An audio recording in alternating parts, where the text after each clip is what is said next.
In this Dragon's Dogma 2 video, we're going to be going through the 10 vocations of the game, or the classes of the game, kind of giving you some information about each and helping you decide which one that you're going to play when the game releases on March 22nd. We will have a comprehensive guide for each vocation in Dragon's Dogma 2 at the launch of the game, but for now, let's look at the basics of each one to help you make a better decision. So in Dragon's Dogma 2, there are 4 possible vocations to begin the game with. These are Fighter, Thief, Mage, and Archer. The first one we're going to take a look at is the Fighter vocation. This is the most popular vocation, so if you're playing a fighter at launch, chances are you're not alone. There's going to be a lot of fighters out there. And the fighter focuses on using either a mace or a sword for their weapon and a shield. So they're a one-handed and shield playstyle.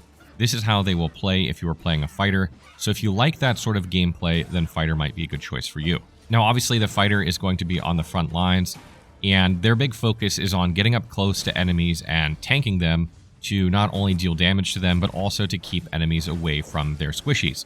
Mages in this game have long cast times for their spells, and obviously archers are not going to try and play a melee range, so you want to try and keep enemies away from your ranged characters if you're going to be playing a fighter.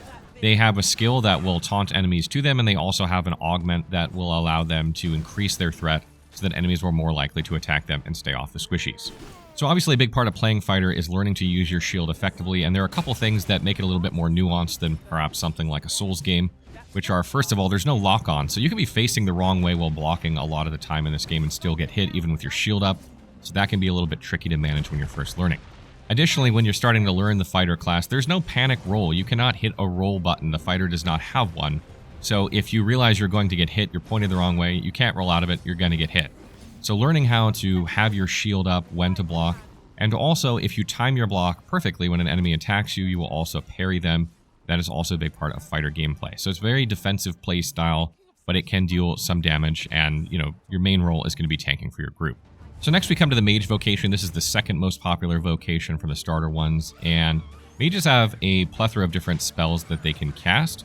These can be offensive, supportive, or healing, and probably the claim to fame for mages is their Anodyne Core skill, which allows them to heal around them in an AoE for a duration, allowing them to heal like their entire party.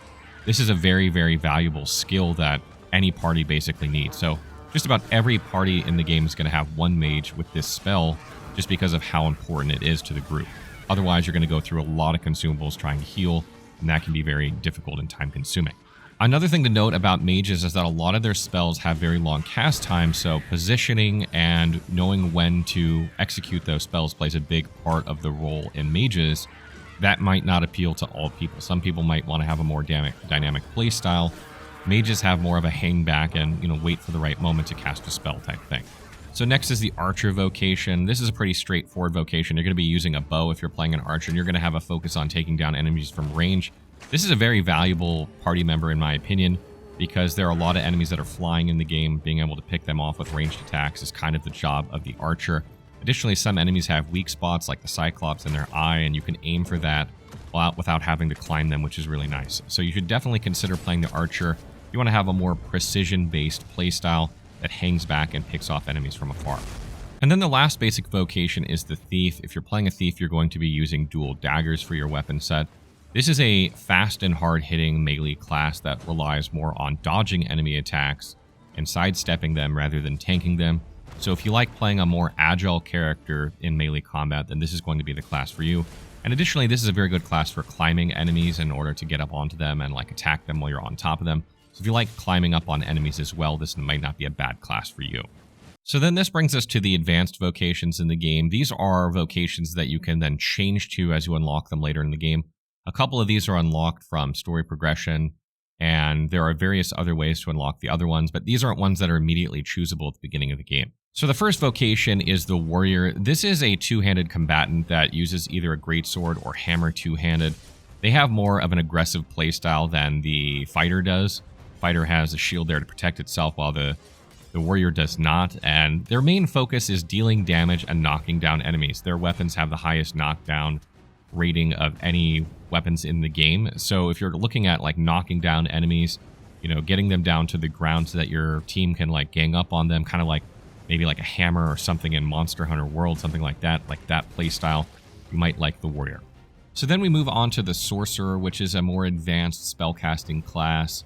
and it sacrifices the ability to heal with one of its core skills in order to regain stamina quickly in order to get back to spell casting. So if you're looking to play more of like an advanced spellcaster that focuses more on maybe offensive spells rather than healing the group, you might want a Sorcerer. Keep in mind that losing out on that heal can be a huge deal for your group, so you probably want to make sure you have at least one character that has Mage in it in order to be able to have access to that heal. Also, another thing I want to mention is that Sorcerers can help the channel speed of other spellcasters go faster in order to get spells off faster, so that's one thing that they can do as well. So the next advanced vocation we're going to take a look at is the Mystic Spearhand. This is sort of a mix between a melee character and a spellcaster. People are very hyped for this one. This is voted the most popular advanced class in the game, and for good reason. If you look at the gameplay, it looks amazing, but this class was also not in the previous game, so it's going to be new for people. I think that's one of the reasons they want to play it. But it has a focus on casting spells that either, buff them, protect themselves, or deal hostile spells to enemies before engaging in melee. You can see one of the spells is like a teleport.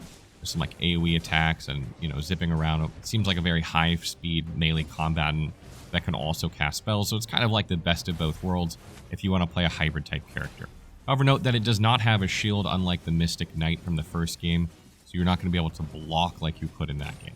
So then we come to Magic Archer, which is another extremely popular advanced class, and this is a mix of essentially magic and using a bow, being able to use elemental effects while shooting enemies, or even like healing or reviving your allies using your bow. You can see in the gameplay there. And this is a really, really popular one because of all the variety of elemental effects that you can do and things you can do with the Magic Archer. So if you kind of like torn between playing a spellcaster and an archer, and you don't really want to have to choose, then eventually you'll be able to unlock this advanced class. And then you don't have to choose anymore. You can kind of play a mix of both playstyles here and have the best of both worlds. So next up we have the advanced class Trickster. This is another new one to Dragon's Dogma. It was not present in the first game, and they use a sensor weapon. Looks like to cast sort of like illusory magic type things where you're more of like a support aspect than like crowd controlling of enemies. Doesn't have like a huge focus on damage. I would not be surprised if this advanced vocation was able to heal as well based on what we're seeing so far from the skills. So this is probably for the characters out there, players out there who want to support their group. This is so far one of like the least popular advanced classes from what I've seen from people saying around the internet, just because I don't think it has a lot of offensive nature to it, at least that we haven't seen so far. And you're kind of taking more of a passive role in combat. And something I want to mention before we get to the final vocation for Dragon's Dogma 2 is that the three classes I just mentioned, the Magic Archer, Mystic Spearhand, and the Trickster, are all Arisen-only vocations, meaning that you cannot have them on pawns, unless there may be some special pawns out there that have them or something like that. That remains to be seen. But in their description, it says that they are Arisen-only, which means that if you want to have a party member with one of these, it's going to have to be your main character, more or less. So keep that in mind when you're planning out your advanced vocations, because if you want one of these in your party, you're going to have to make it you. And then lastly, we come to the Wayfarer vocation, and this is kind of the most interesting one in my opinion, because what this vocation allows you to do is to use different weapons and different skills from, it looks like 2 or 3 vocations. I don't have like exact confirmation on this yet, but it allows you to use different skills and different equipment from different vocations in order to change up your playstyle mid-combat. And I think there are some sacrifices for this. Probably you won't have as many skills to choose from or as many augments to choose from when you're picking this vocation. But this allows players a lot of flexibility in terms of the way that they play. For instance, if they really love Magic Archer and Magic Spearhand and they can't decide which to play, you could theoretically pick Wayfarer and play a little bit of both. And obviously, one of the really great things about Dragon's Dogma 2 also is that it lets you change vocations at vocation guilds. So if you play a vocation and you decide, you know what, I don't really like this vocation as much as I thought I would, I want to change and try something else, you can. And because you can farm discipline points rather easily by just killing out enemies on the landscape and going and fighting stuff, it doesn't take that long to unlock new skills to try out a different playstyle. The biggest thing is that each vocation has a vocation rank. So like the more experience you gain while you're using that vocation, the higher rank you gain, which gives you access to higher level skills. So if you constantly changing vocations in the game, that's fine, and you can farm like max vocation rank and all vocations eventually. and unlock all skills if you want, but it might take you a really long time to do this. So it's probably better to like kind of plan out which vocation you want to start with. And then if you're not happy with it, maybe switch to one other and go from there. But I don't advise just going for your first playthrough and trying every single vocation and trying to max them all out, where you might be spending a really long time and not getting very far into the game. So that wraps up our video on different vocations of Dragon's Dogma 2. The point of this video is to kind of showcase the playstyles and give you a little bit of information about the way these vocations and classes work, to kind of give you something to look forward to when you're playing. You can go make your characters right now with a character creator that's already out. That's really cool. But you will have an idea of how you want to play this game eventually, and obviously this is not meant to be a proper guide for each vocation. We will have that for you at launch. We are working on those now, so I'm expecting to have at least the basic vocations done on launch day, if not more than that. So stay tuned for that. What vocations are you guys going to be playing? What one really appeals to you? Let me know in the comments below.